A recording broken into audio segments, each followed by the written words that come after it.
नमस्कार, जय हिंद प्यारे साथियों। स्वागत है आप सभी का आपके अपने YouTube चैनल अमन स्टडी पॉइंट में। साथियों, हाजिर है एक और वीडियो के साथ जिसमें हिंदी के प्रश्नों को देखेंगे।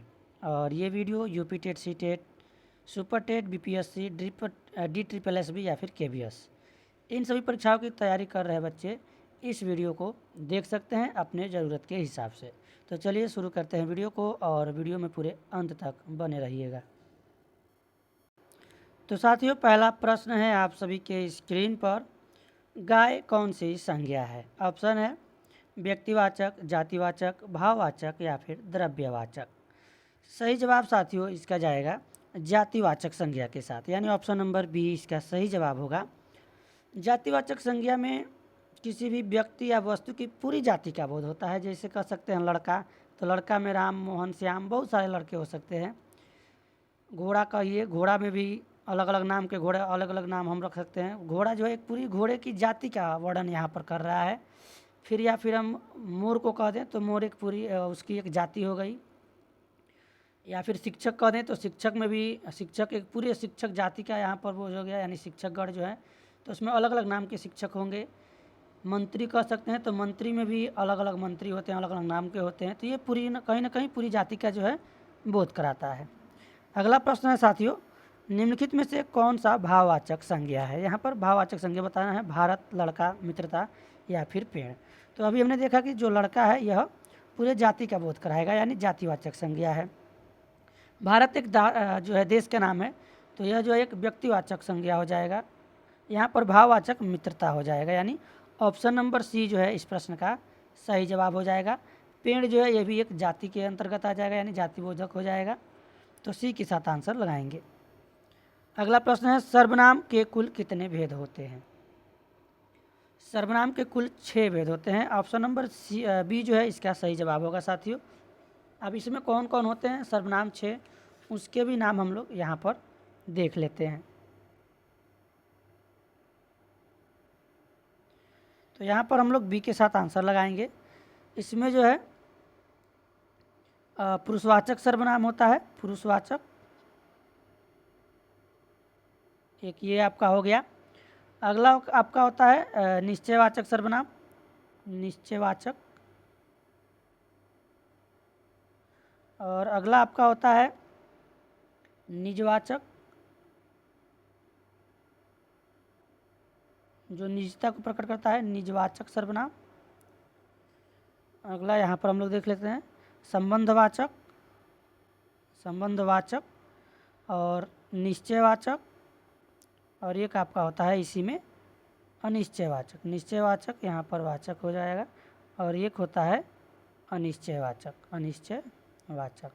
यानी ये 6 पूरे जो है सर्वनाम के भेद होते हैं। तो चलेंगे अगले प्रश्न की ओर। मुझे किस प्रकार का सर्वनाम है? अब यहाँ पर मुझे बताना है यह जो है किस प्रकार का सर्वनाम है। ऑप्शन है उत्तम पुरुष, मध्यम पुरुष, अन्य पुरुष और इनमें से कोई नहीं। तो यहाँ पर जो मुझे है यह उत्तम पुरुष के अंतर्गत आएगा, यानी कि यहाँ पर जो हमारा राइट आंसर जाएगा ऑप्शन ए के साथ चला जाएगा। उत्तम पुरुष, मध्यम पुरुष, अन्य पुरुष यहाँ पर दिया गया है। बात करें यहाँ पर जैसे कि मैं हो गया, हम हो गया, ये जो है सब सर्वनाम ही हैं, मगर इनको जो है कारकों की विभक्ति जो इसका हम लोग प्रयोग करते हैं तो इसमें थोड़ा सा विकृति आ जाती है। जैसे मैं है, मुझे है, मेरा है, मुझसे है, मुझको है, ये सभी जो है इस प्रकार से प्रयोग होते हैं। तो इसमें जो क्या होता है, मुझे जो है ये जो है उत्तम पुरुष के अंतर्गत आता है। तो उम्मीद है कि आप लोगों को समझ में आया होगा। अगला प्रश्न है, गिलास में थोड़ा दूध है, वाक्य में रेखांकित शब्द विशेषण की किस भेद के अंतर्गत आएगा? तो विशेषण का यहाँ पर भेद पूछा गया। थोड़ा परिमाणवाचक, संख्यावाचक, संकेतवाचक, गुणवाचक। तो गुणवाचक नहीं होगा, संकेतवाचक भी नहीं होगा, संख्यावाचक होगा नहीं, यहाँ पर जो है होगा परिमाणवाचक, यानी कि ऑप्शन नंबर इसका ए वाला सही हो जाएगा। परिमाणवाचक में क्या होता है साथियों, किसी भी वस्तु की नाप तोल का बोध होता है, यानी उसको हम लोग मापते हैं तो वो जो है परिमाणवाचक के अंतर्गत आता है। थोड़ा दूध कह लीजिए, थोड़ा पानी कह लीजिए, तो ये जो है परिमाणवाचक के अंतर्गत आएगा। अगला प्रश्न देखेंगे, अभ्यास का विशेषण रूप है। अभ्यासिक, अभ्यासी, आभास या फिर आभासिक। तो अभ्यास का जो है विशेषण रूप बताना है, इसको विशेषण में परिवर्तित करना है। तो अभ्यास का जो विशेषण रूप हो जाएगा अभ्यासी, यानी कि ऑप्शन नंबर 20 का जो है सही जवाब होगा। चलेंगे अगले प्रश्न की ओर। हिंदी शब्दकोश में छ का क्रम किस वर्ण के बाद आता है? तो छ यहाँ पर पूछा गया है, क, छ, त्र और ज्ञ। तो बात करें छ की, तो ये आता है क वर्ण के बाद, क प्लस स, ये हो जाता है छ। तो यहाँ पर जो हमारा सही जवाब जाएगा ऑप्शन नंबर ए के साथ। त्र की बात करें तो ये त वर्ण के बाद आता है, त प्लस र। ये जो है संयुक्त व्यंजन है, ये भी संयुक्त व्यंजन है। और ज्ञ जो है ज प्लस य होता है। तो ये ऐसे इस प्रकार से होते हैं। तो समझ में आया होगा आपको, किसके बाद आएगा? क वर्ण के बाद आएगा। राम सो रहा है, इस वाक्य में कौन सी क्रिया है? अकर्मक, सकर्मक, प्रेरणार्थक या फिर द्विकर्मक। तो इसमें जो है क्या होता है, जहाँ पर कर्ता का जो फल है सीधे जो क्रिया का फल है सीधे कर्ता पर पड़ता है, वहाँ पर अकर्मक क्रिया होती है। और जब कर्म पर उसका फल पड़ता है तो वहाँ पर होता है सकर्मक क्रिया। तो यहाँ पर कर्म नहीं है, इसलिए यहाँ पर अकर्मक क्रिया हो जाएगा, यानी कि ऑप्शन नंबर ए के साथ हमारा आंसर जाएगा। अगला प्रश्न है साथियों, निम्नलिखित में से किस वाक्य में अकर्मक क्रिया है? पानी बरस रहा है, मैं गेहूँ पिसवाता हूँ। तो यहाँ पर गेहूँ कर्म है, यानी कर्म पे फल पड़ रहा है। श्याम निबंध लिखता है, निबंध यहाँ पर कर्म है, यानी कर्म पर फल पड़ रहा है। और राम मोहन को रुला रहा है, तो यहाँ पर भी कर्म है, यानी कि ऑप्शन नंबर ए हमारा सही हो जाएगा। अकर्मक पूछा गया है, तो यानी जहाँ पर क्रिया का फल सीधा किस पे पड़े? कर्ता पर पड़े, तो वहाँ पर अकर्मक क्रिया हो जाता है। तो ए के साथ आंसर लगाएंगे। चलेंगे अगले प्रश्न की ओर।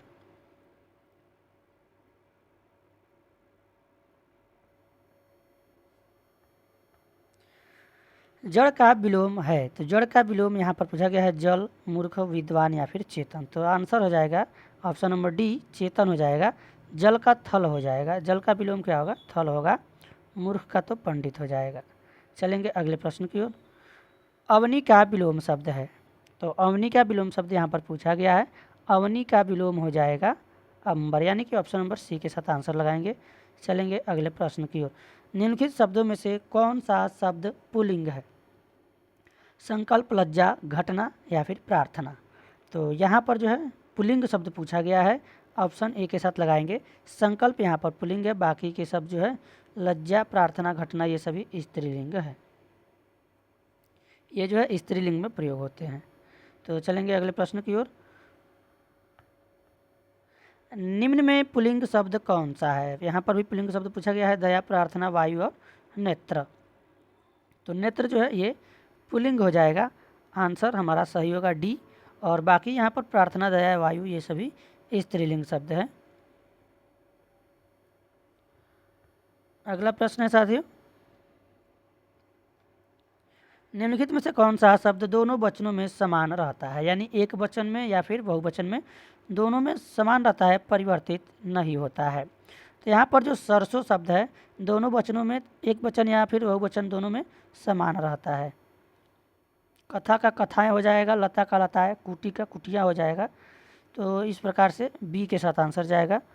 वधु का बहुवचन रूप होगा, तो वधु का विलोम नहीं, यहाँ पर बहुवचन पूछा गया है।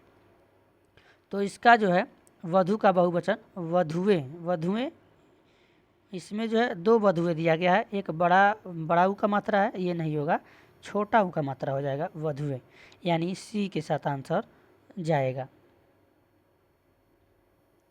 उत्कृष्ट शब्द का जो है यहाँ पर पूछा गया है अपकृष्ट, निकृष्ट, व्यर्थ या फिर विकराल। पता नहीं यहाँ पर पूरा प्रश्न नहीं दिया गया है या फिर क्या पूछा गया है। यहाँ पर हो सकता है इसका विलोम पूछा गया है, तो यहाँ पर इसका विलोम बताना है। अपकृष्ट, निकृष्ट या फिर व्यर्थ, विकराल। थोड़ा सा टाइपिंग मिस्टेक भी हो सकता है यहाँ पर। तो यहाँ पर साथियों सही जवाब हमारा हो जाएगा निकृष्ट, यानी बी के साथ आंसर लगाएंगे।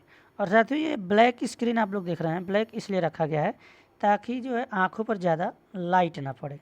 लाइट से जो है आँखों को ज़्यादातर नुकसान पहुँचता है, इसलिए ब्लैक स्क्रीन रखा गया है। और निम्नलिखित में से कौन सा शब्द मछली का पर्याय है? चपला, तोयनिधि, अक्षी या फिर झस। तो मछली का पर्याय मीन भी होता है। यहाँ पर इसका जो सही जवाब हो जाएगा साथियों, ये हो जाएगा झस। डी के साथ आंसर लगाएंगे, ये मछली का पर्याय है। इसमें मत्स्य, मीन हमने अभी बताया, सफरी, जलजीव आदि इसके पर्यायवाची होते हैं। चपला की बात करें तो ये जो है बिजली का पर्यायवाची है।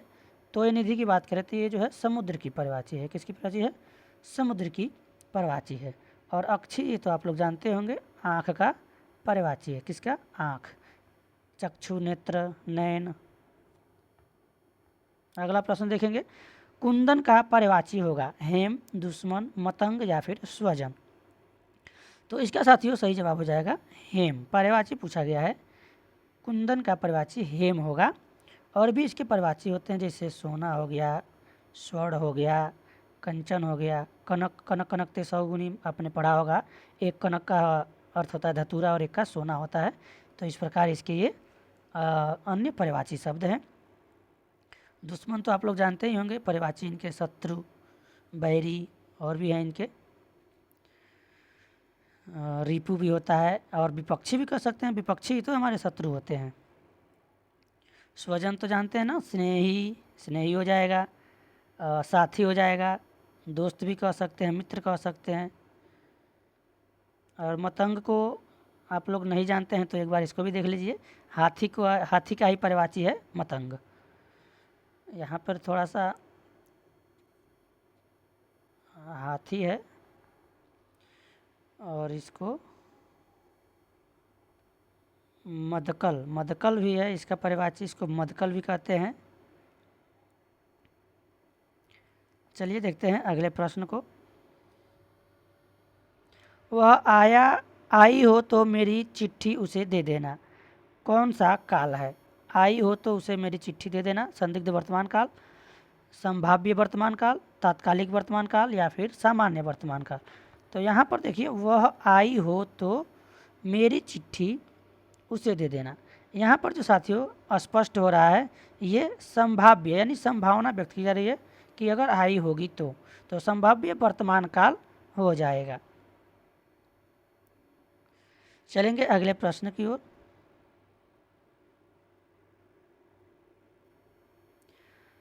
निम्नलिखित में क्या गंगा का पर्यायवाची नहीं है? पूछा गया है कि कौन सा गंगा का पर्यायवाची नहीं है। तो यहाँ पर देखेंगे गंगा का पर्यायवाची शब्द जो है यहाँ पर कौन सा नहीं है पूछा गया है, उस ऑप्शन को बताना है। सही जवाब हमारा जाएगा साथियों ऑप्शन नंबर सी के साथ, क्योंकि कालिंदी जो शब्द है ये यमुना का पर्यायवाची शब्द है। किसका? यमुना। जो यमुना नदी है यमुना का पर्यायवाची है। भागीरथी, मंदाकिनी और सुरसरिता, देवपागा, जाह्नवी, देव नदी, मंदाकिनी, भागीरथी, ये सभी जो है इन्हीं के पर्यायवाची हैं। तो इसलिए हमारा आंसर जाएगा सी के साथ। तो साथियों आज के वीडियो में बस इतना ही। उम्मीद करते हैं कि वीडियो पसंद आया होगा। तो अगर वीडियो पसंद आया हो तो वीडियो को एक बार लाइक और शेयर कर दीजिएगा, और चैनल पर पहली बार हैं तो चैनल को सब्सक्राइब कर लीजिएगा ऐसे ही वीडियो देखने के लिए। मिलेंगे नेक्स्ट वीडियो में, तब तक के लिए धन्यवाद। जय हिंद।